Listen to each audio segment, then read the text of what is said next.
just got my classroom and this place looks terrible. Like for real.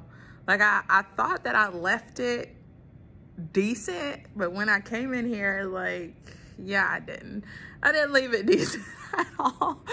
So I'm here doing some work, and I just wanted to vlog a little bit and say that I'm super happy that I'm out the house and I'm doing something. I'm getting my mind off of IVF and tubes being blocked and damaged. So the Zoom yesterday went well with my kids.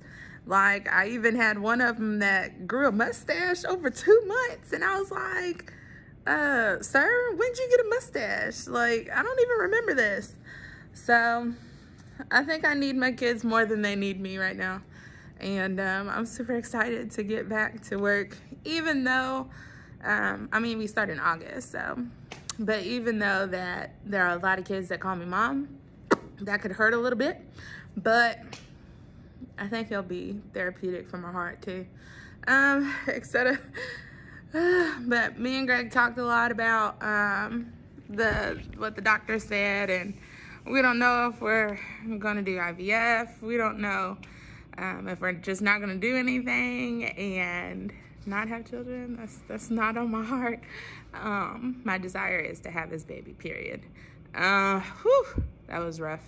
But I mean, we don't know. Surrogate, I don't know. This is like real conversation that I've never had before, and I'm learning it and I'm walking in it day by day, step by step again. So I need to get started on my classroom. Like, I'm taking everything from this classroom, going to a different hallway, and setting it up for my new kids, my new babies that's gonna call me mommy. Look at, oh, look at, oh, look at that mess. All right, I'm here getting things done for the 2020. All right, gotta go.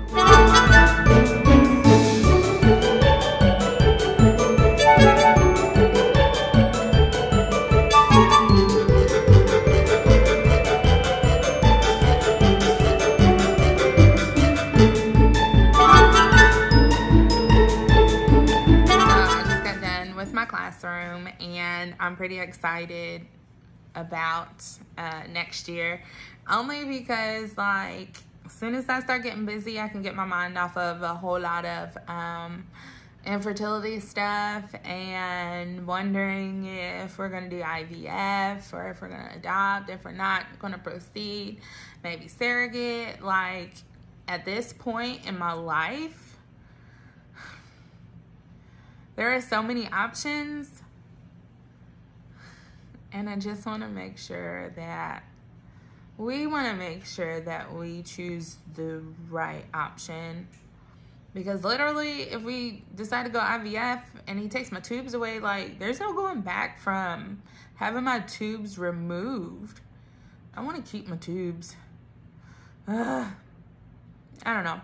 And then if we go IVF, that's so much money. It's like $15,000. And I called my insurance yesterday to see if IVF is covered. She couldn't tell me because it didn't list it. It didn't list that it was covered, and it didn't list that it was not covered. So she said she was gonna call me back to let me know if IVF was on my insurance.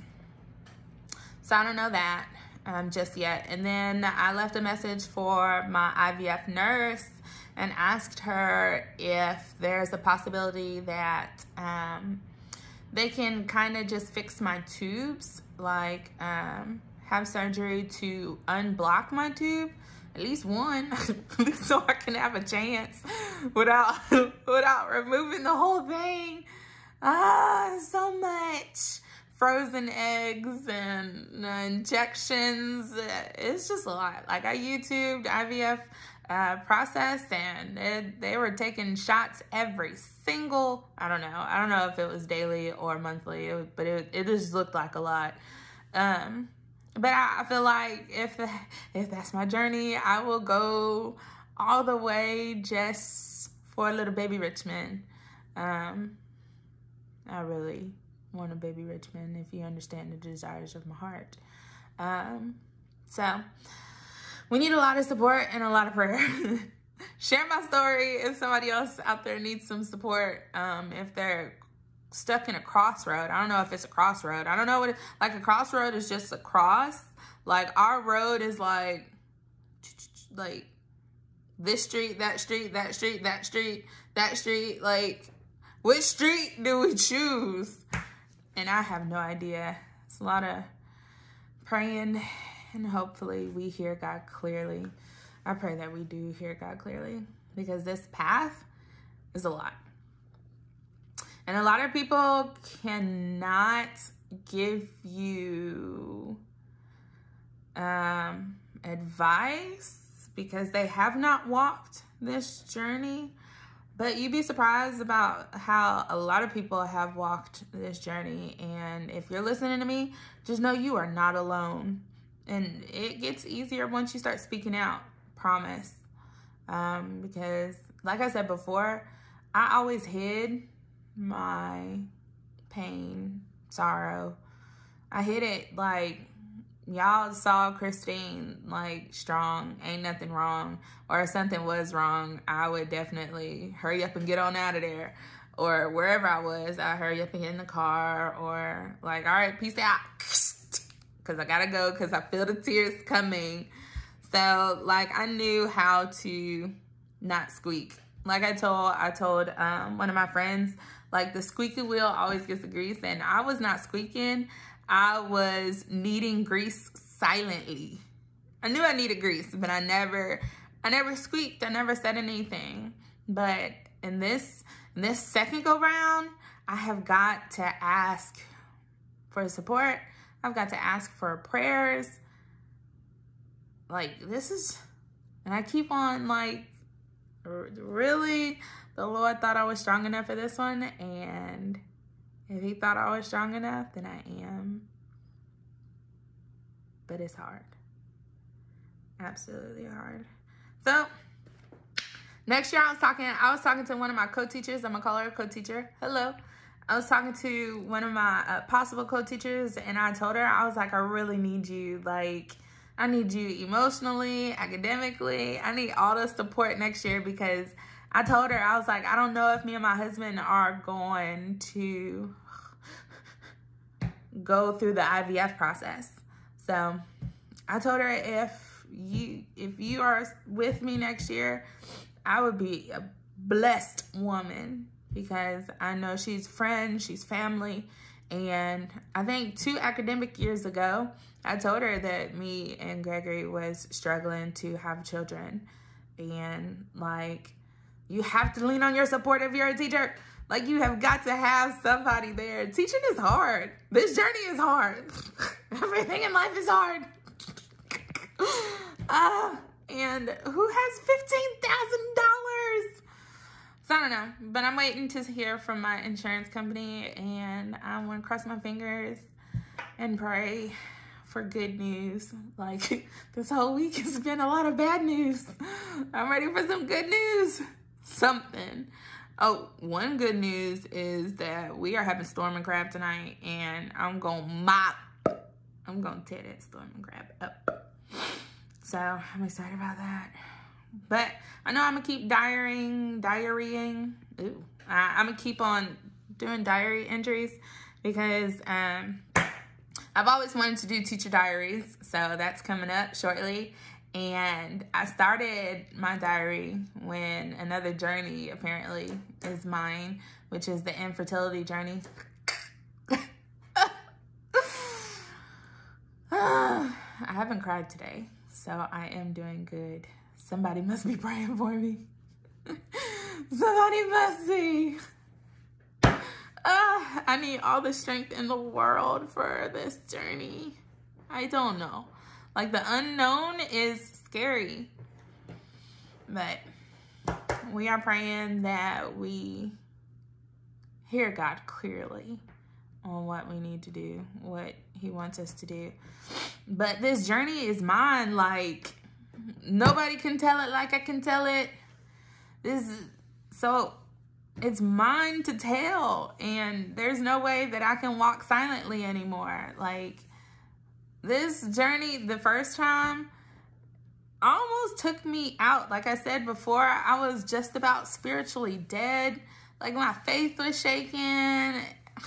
It was just a lot for me the first time, going through like Clomid and ovulation shots and knowing good and well it would go work. Well, I didn't know good and well, but it wasn't gonna work because my tubes was a little bit weird.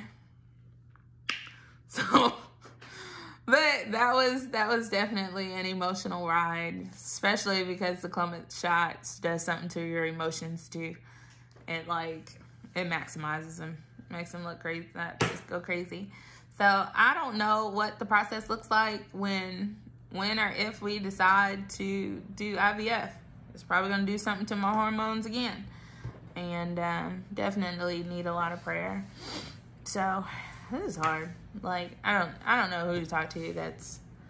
I don't know. But I know I'm not alone. There's a lot of IVF success rates or success stories, but then there's a lot of unsuccessful stories too. It made me sad. And miscarriages, and like, this is like super scary. But I'm here to journal. If you know somebody that's going through this process, get them connected with me. I'm gonna just keep doing my journal entries because, number one, I said it is therapeutic to just talk about it, because really nobody's talking back. Nobody's talking back, trying to dispute or trying to tell you what they think is right and what they think is wrong. I just voice it. I just let it out. It's my story. But I have to do something with the story. Like, I'm not the one that, I can't just walk through it silently and then when I'm in my old age, I'm just taking it to the grave. Like, I need to do something with this story, that God at the end will get glory from this story. You saw what I did there. But I have to do something with it. It's so hard. So hard. Like, many secret tears. Silent tears. But one day, this will unfold to something beautiful. Like, what do they say? Ashes to beauty? That's how I feel kind of right now. My broken pieces one day will be a masterpiece. And one day I'll shout out to the world about hope and about miracles and about faith. It's a lot. It's a lot to balance. But page 14 is complete.